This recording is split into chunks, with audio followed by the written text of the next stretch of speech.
Let's start with the pranam mantras. Let's all recite together, okay? Om Ajnana-Timirandhasya Jnananjana-Shalakaya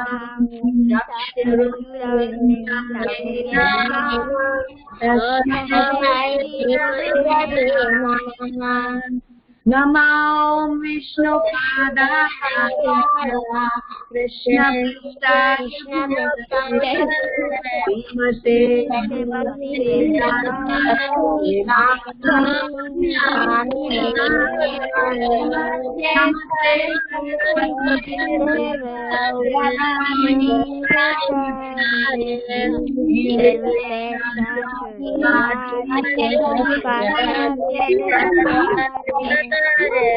Shri Krishna Chaitanya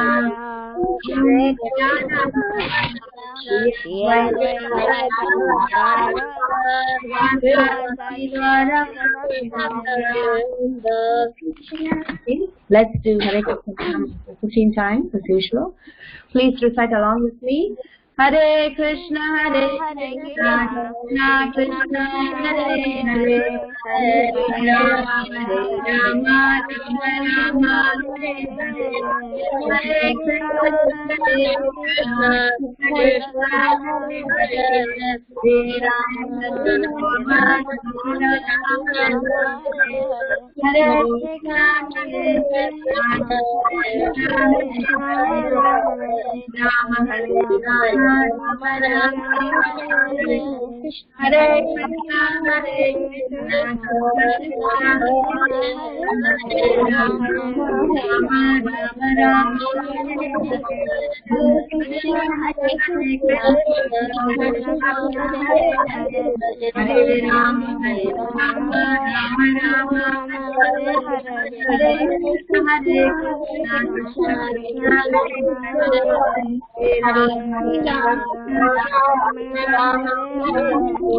Krishna Hare Krishna, Hare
Okay. Thank you all very much for reciting so beautifully the Hare Krishna Mahamantra. Very inspiring. Let's move to the shlokas. I think most of you must have memorized this by now. So, who wants to go first? Ramachandra, go ahead. Krishna Vanam Tusha Krishnam Sangopanga Prasadam Sankirtana Praya Yajante Sumedashaha. Very nice, very beautiful. Ashutosh. Yes, Ashutosh. Krishna Varnam Tusha Krishnam Sangopanga Prasadam Sankirtana Praya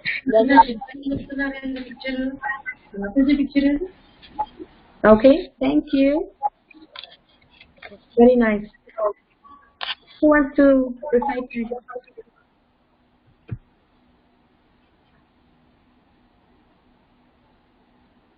How about Akshita?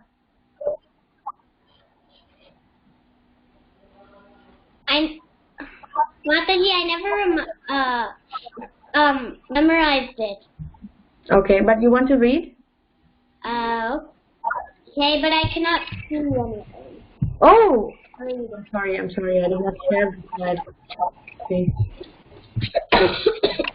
Okay. Can you see it now?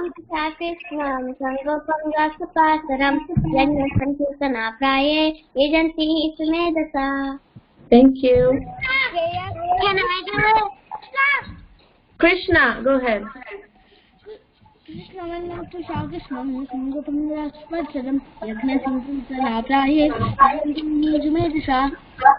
Very nice, Krishna.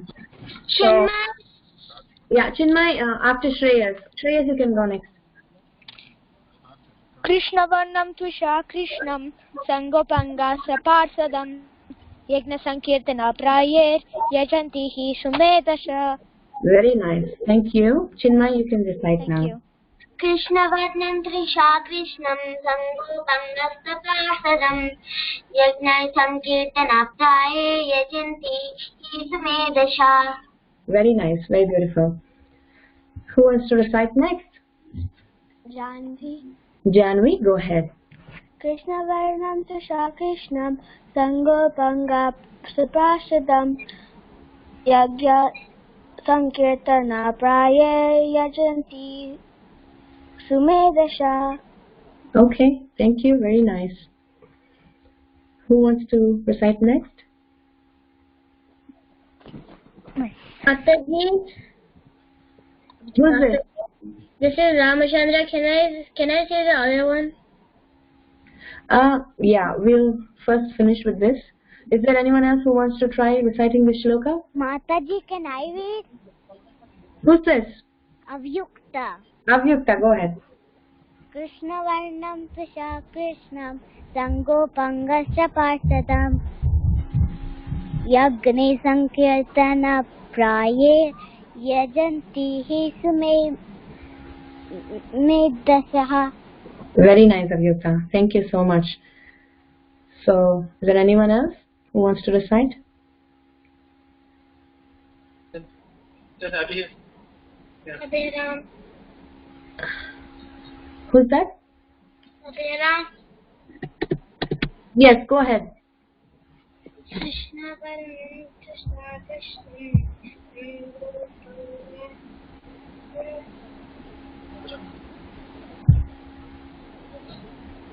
We can't hear you, Abhiram.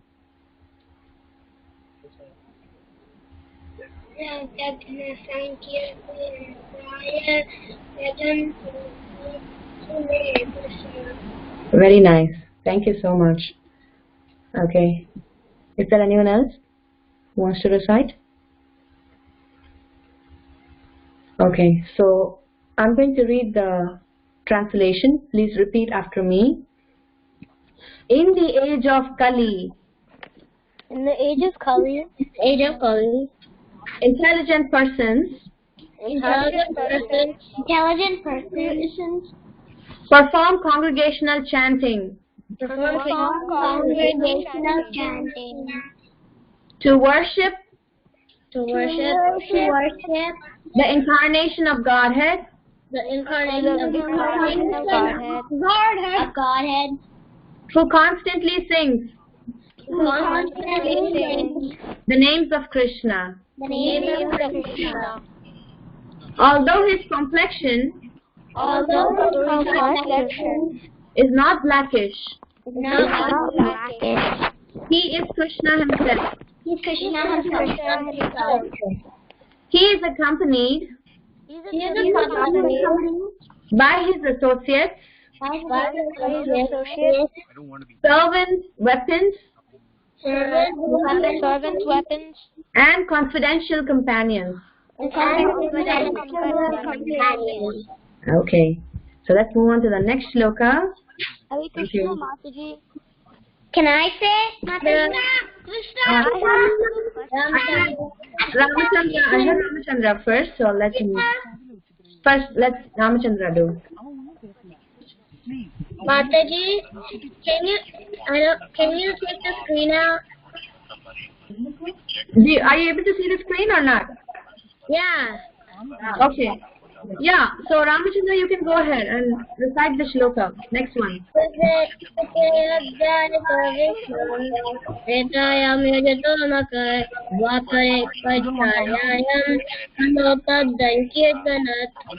Very nice. Beautiful. Krishna, go ahead. Krishna, go ahead. Okay, thank you.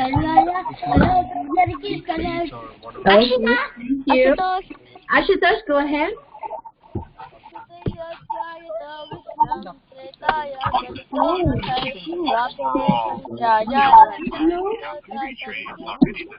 Very beautiful. Thank you. Akshita, go ahead.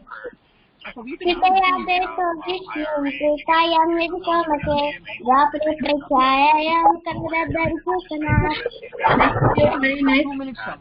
Just a minute. Can everybody else mute the phones? Please unmute it only when you're speaking. I hear some noise. I mean, that. Okay. Who wants to recite next?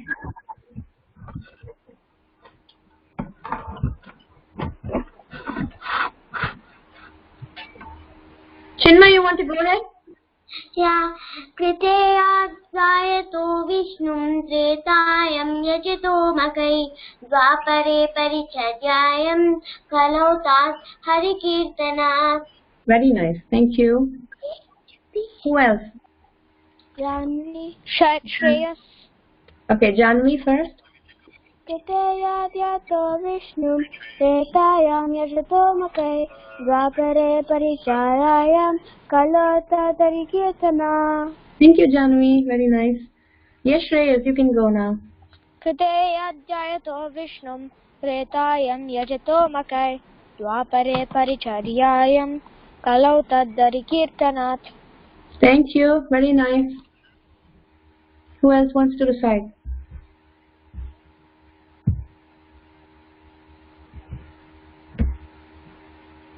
Okay, so let's read the meaning. Please repeat after me. Whatever result Whatever result was obtained in Satya Yuga by meditating on Vishnu. In Treta Yuga, by performing sacrifices. And in Dwapara Yuga, by serving the Lord's lotus feet. Can be obtained in Kali Yuga simply by chanting the Hare Krishna Maha Mantra. Okay, thank you so much. So, we are learning the Shikshashtakam these days, and the Shikshashtakam prayers, the first verse was talking about the glories of Chanting the holy name. chanting the holy name, right? In the first verse we saw how the chanting of the holy names cleanses the heart of all the dust accumulated for years. So how important it is to chant the Hare Krishna Maha Mantra. That is the first verse. And the second verse talks about The holy name. the holy name.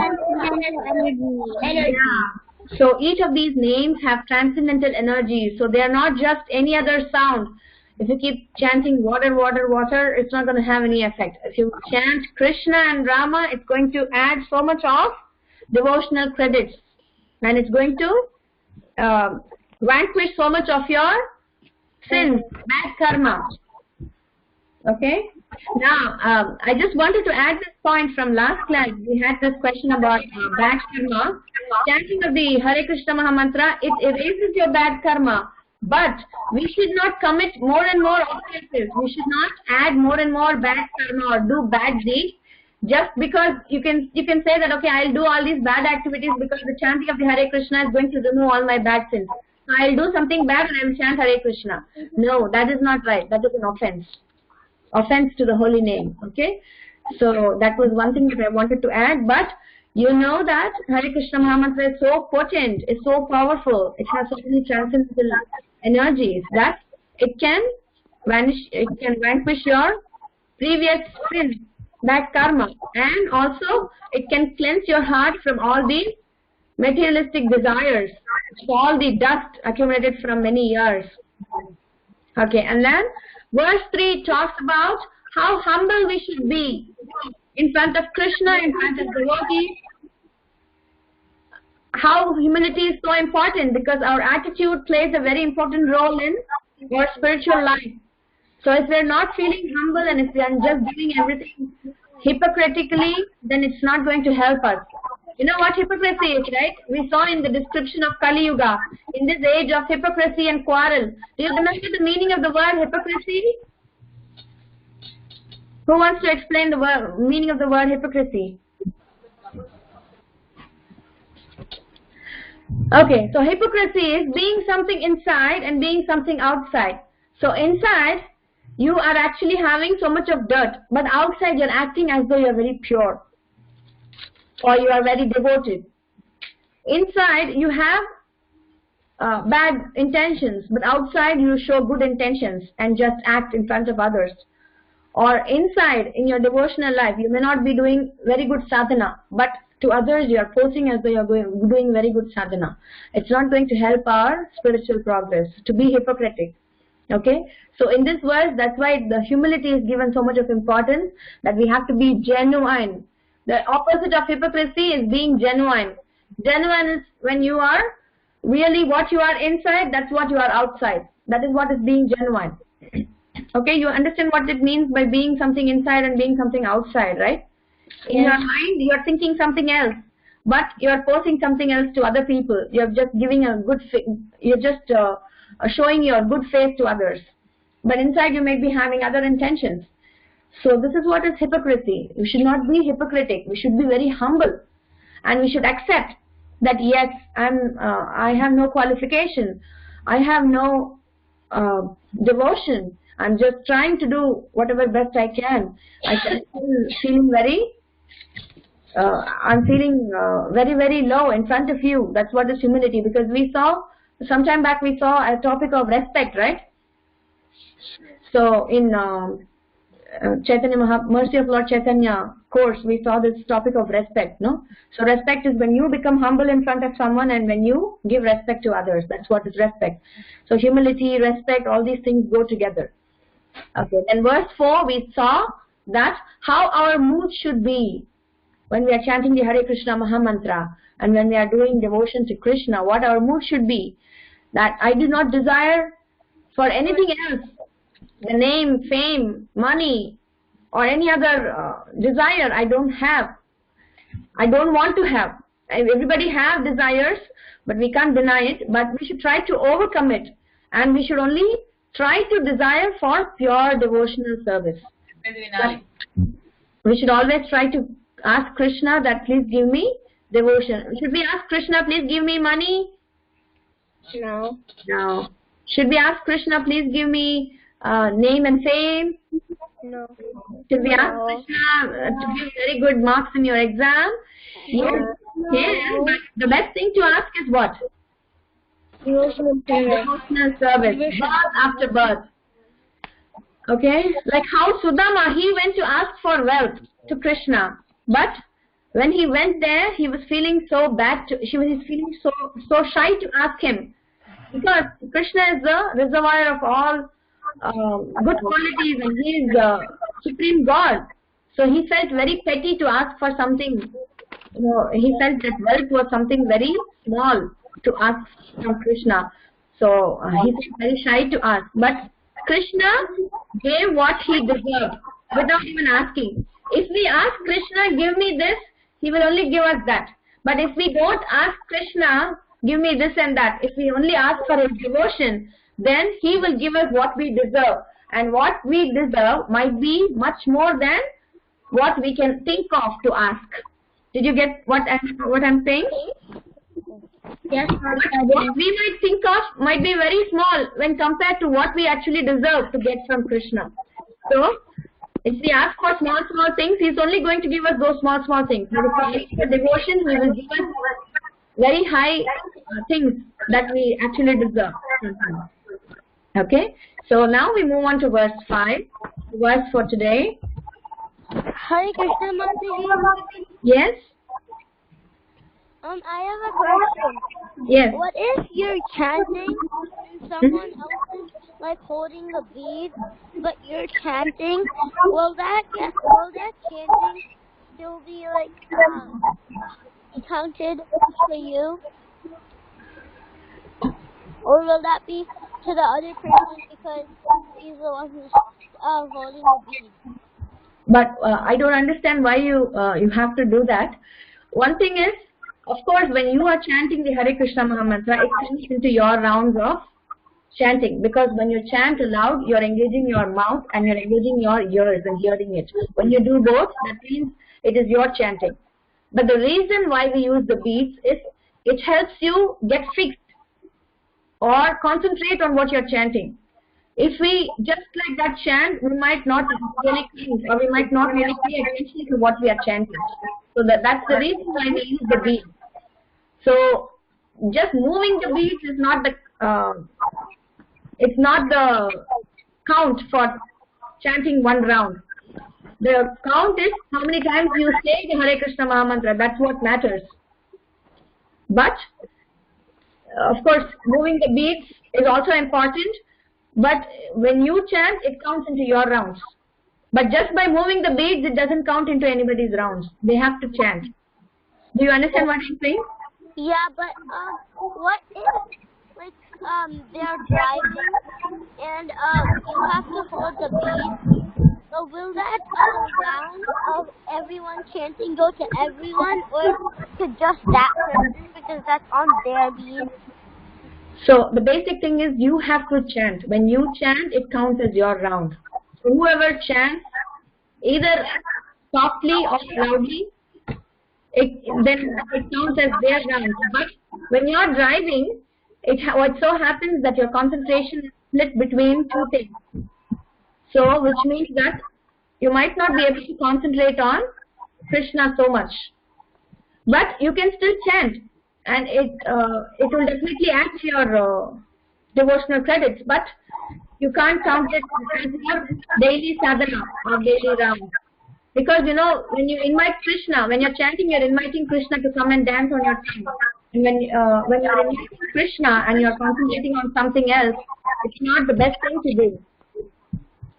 So you cannot count that as your daily rounds. But you can definitely chant while driving. You're trying to remember Krishna. That's a good thing. So, just moving the beat does not count. You have to chant aloud or softly. So, even if somebody else is driving, even if you hear somebody else chanting, that's not enough. Even if you move the beats, that's not enough. If you move the beats, if you hear somebody else chanting, that's not enough. You have to chant. Did you get what I'm saying? Yeah. Okay. Thank you. Okay. So let's chant this verse now. Ainanda Tanuja Kinkaram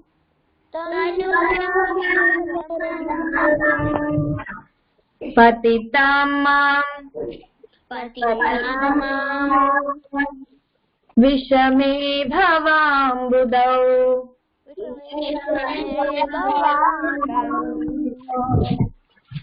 Kripaya tava Pada pankaja Pitaduli Sadrisham Vichintaya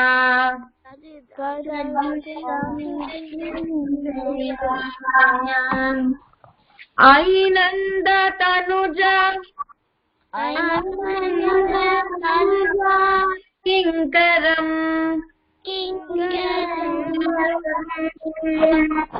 Patitamam Vishame Bhavambudau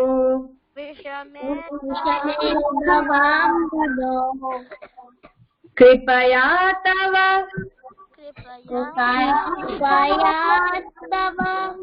पादपङ्कज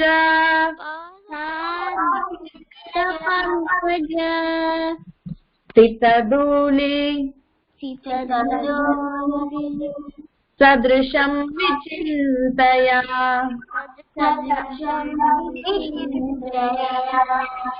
Okay, so let's read the meaning.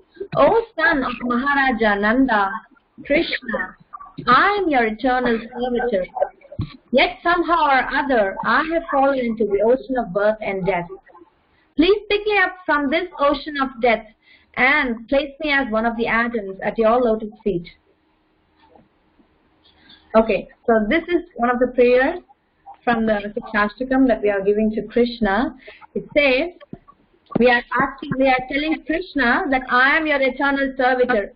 So, what is the dust that was accumulated for years? We saw in the first shloka, right? What was the dust that was accumulated in our heart? The misconception, right? The misconception that we are the body and we are not the soul.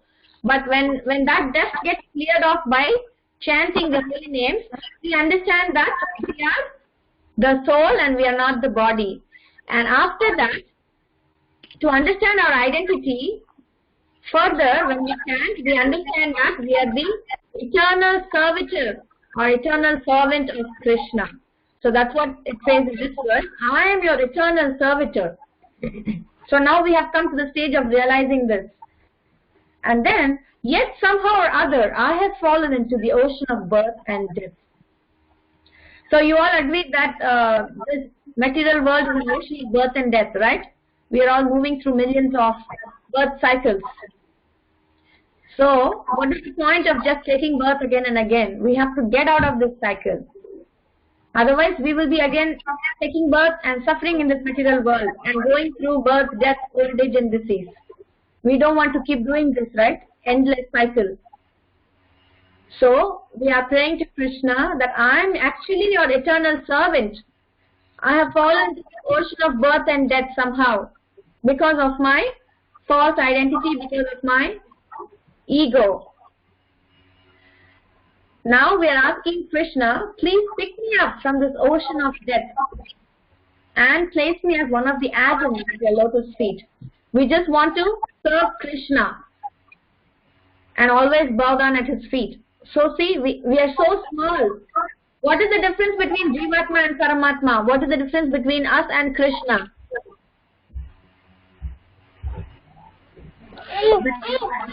We are very small and Krishna is very large and huge. So we are compared as an atom. We are compared to an atom at Krishna's lotus feet.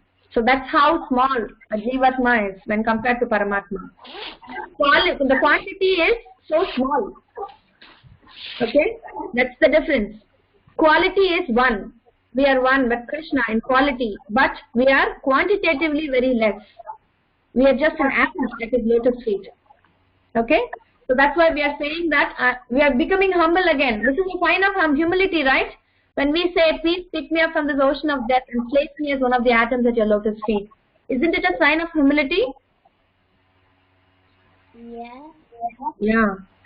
So, again, it is talking about humility in another sense. But here we are stressing that we want to get out of this ocean of birth and death. That is the main point here. Get out of the ocean of birth and death. And I just would like to relate the story of Gajendra. Most of you must be already knowing. And I think we have already, one of you have narrated the story. But we will still see it we will see a very short portion of it to understand how Gajendra, he was a very nice devotee, but he had forgotten to think of Krishna for so many years. He was just going to take bath in the river with his family and friends. And then what happened? Suddenly the crocodile caught his leg. And because of that, now he got a chance and he remembered Krishna. So, this is how we get immersed in our activities. But when we think of Krishna, he is always there ready to come and serve us. He is very eager to take us back to Godhead. Then we are eager to go back to him. He is more eager than us. Okay? So if you take 2 steps towards Krishna, he is going to take 2 steps towards you. He is so eager to take us all back to Godhead. But we are so absorbed, immersed in our material activities, we tend to forget him very often. So this is the best prayer, that I should always remember you, that I should always think of you birth after birth. Somehow I have to come back to you. This is the best prayer that we can give to Krishna, rather than asking all these petty things, all the small things that we saw in verse 4. Okay? So Gajendra is a very good example of this. And when he called out to Krishna, Krishna just rushed and he came down to save Gajendra from the crocodile. And he liberated the crocodile as well. And Gajendra also. So Gajendra then offered so many prayers to Krishna. So this is how Krishna protects his devotees. He is very eager to come and save us. But we should have the desire to go back to him. We should have the desire to serve him birth after birth. So when we have the desire, Krishna comes and fulfills our desire. When we desire something else, he fulfills that too. Because we have our freedom. We have the freedom to choose. But we have to choose the right thing.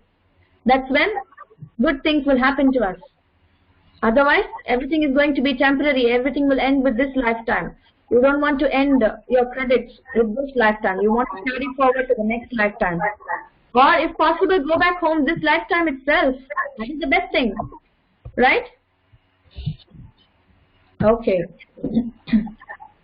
Let's move on to verse 6. Please repeat. Hare Krishna. Hare Krishna. Yes? Jagannath has a question. Can we ask now? Sure, Jagannath, go ahead.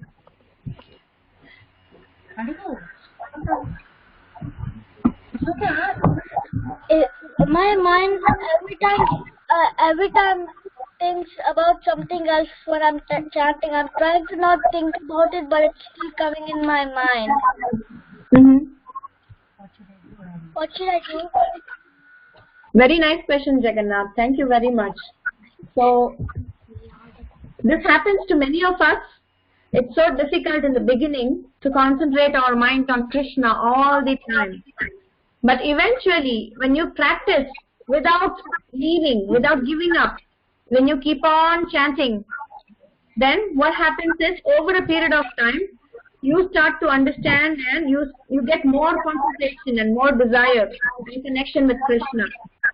So this is why even Sikshashtakam, we compare it to the 9 stages of devotion. Okay. So in the beginning, what happens is, in the beginning stages of devotion, our love for Krishna is not awakened yet. So we are so distracted, we are so disturbed, and we don't really think that this is our identity. It's so difficult for us to realize it. We might say it with our mouth, but it's so difficult for us to realize it. But as we progress in our spiritual life, and as we should never give up. We should keep on doing it. So even if your mind is distracted, somehow or other, if you are committed to chant 1 round, somehow or other, chant 1 round. And hear it as much as possible. Try to bring it back. So that's why even before chanting, we pray to Krishna, we pray to the Panchatattva that please help me chant a good round of Hare Krishna Mahamantra. So we have to pray to Krishna. If our mind is so disturbed that we are not even able to hear it, then we have to definitely pray to Krishna, pray to Panchatattva, somehow make me at least hear my chanting. So then when you start hearing it more and more, you get more concentration. And it will take a long time, sometimes, even to concentrate. So this is what is called Vaidhi Bhakti, that you have to do it just because you know it is good for you. You don't really enjoy so much in the beginning. But after some time, you start enjoying it. And when you enjoy it, you really don't want to leave it. You feel so much of taste just by chanting Hare Krishna. So don't worry if you're disturbed right now. Please keep chanting. Please try to increase your rounds slowly. it's definitely going to work out. We have to have the faith. Okay? Did that answer your question, Jagannath? Yes, Mataji. Thank you. Thank you. Mataji, I just want to tell one more thing. Yes. I did 16 rounds when I was going to Tampa. Oh, wow. That's so nice, so inspiring. Very nice. 16, yeah. Okay. Okay, so let's move on to verse 6. Nayanam Nayana Galadashrudaraya Galat Ashra Galadashrudaraya Vadanam Gadgada Ruddhaya Gira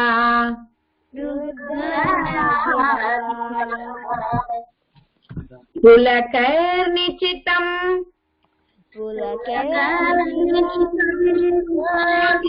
Kada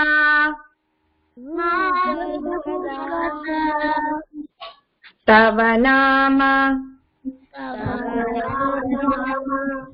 Grahane Bhavishyati.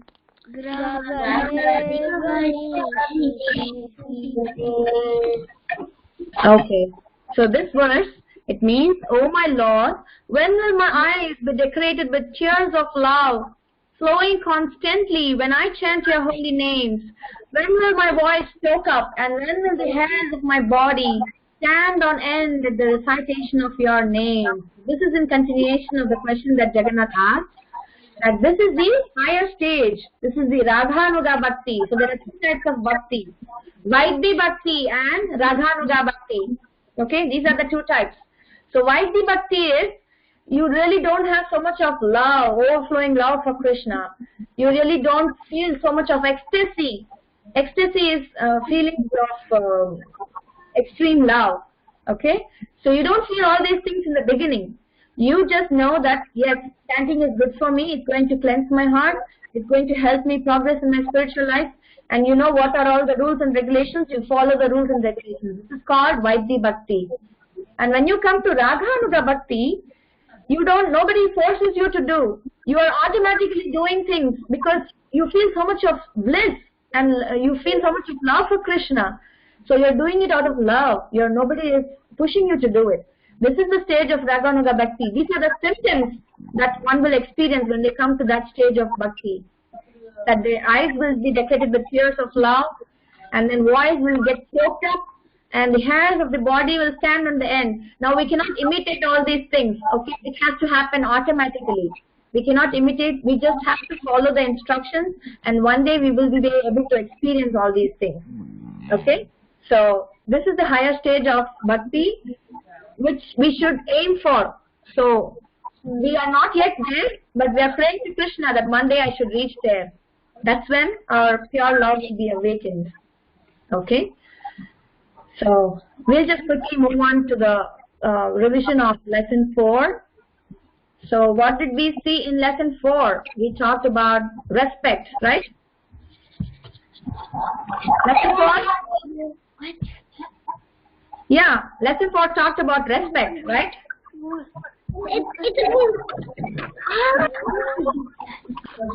So we are going to see the respect.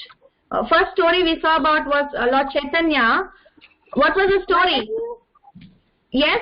I cannot see the screen. I'm just asking questions now. Okay? I'm just asking questions. You just have to answer. We don't have too much of time. So quickly we will just go through this. So in the first story, Lord Chaitanya was in Puri and went to a forest. No, I'm talking about the story of when Lord Chaitanya, he was in Puri, and an old woman, what did she do? What offense did she do to Chaitanya Mahaprabhu? She put her foot on Lord Chaitanya's head. Yeah, she put her foot on Lord Chaitanya. And who chastised her for doing that? What, Mataji? Yes? What did you say? Who scolded her for doing that? Lord Chaitanya, Lord Chaitanya Mahaprabhu. Mahaprabhu. Mataji, could I say? Yes. The devotee of Chaitanya Mahaprabhu. The assistant, Govinda, right? Yeah. Yeah. So I'm talking about Govinda. So then what happened? Then she climbed down, right? Thinking that she had offended Lord Chaitanya. So then, what did Lord Chaitanya say after that? No, it's okay. It's okay. Because he wanted the older woman's mercy. Yeah, that's right. And what was the pillar that Lord Chaitanya was holding? What was the name of the pillar? Do you remember? Garuda Stamba. Yeah. So, and then, what was this story about the Brahmana? Okay, let's go to the story of the Brahmana. So, how many times did the Brahmana cook for Gopal, Krishna? 3. 3 times. 3. And all the 3 times, who came and ate the prasad? Nimai. Nimai. Okay. So then, who convinced him to cook for the 3rd time? Nimai. Nimai's elder brother. What? Nimai's elder brother. What was Nimai's elder brother's name? Vishwarup. Yes, Vishwarup convinced him. And then, after the 3rd time, what did the Brahmana realize? It was Lord Chaitanya. Lord Chaitanya is Lord Krishna. Very good. Okay. So, let's conclude here. Does anybody have any questions?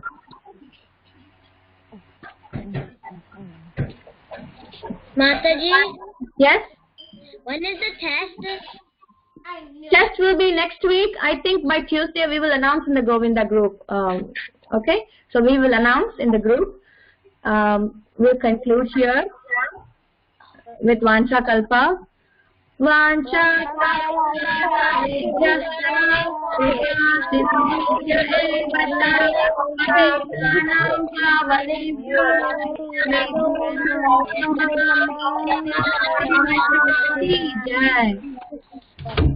Jai Shri Prabhupada ki Jai.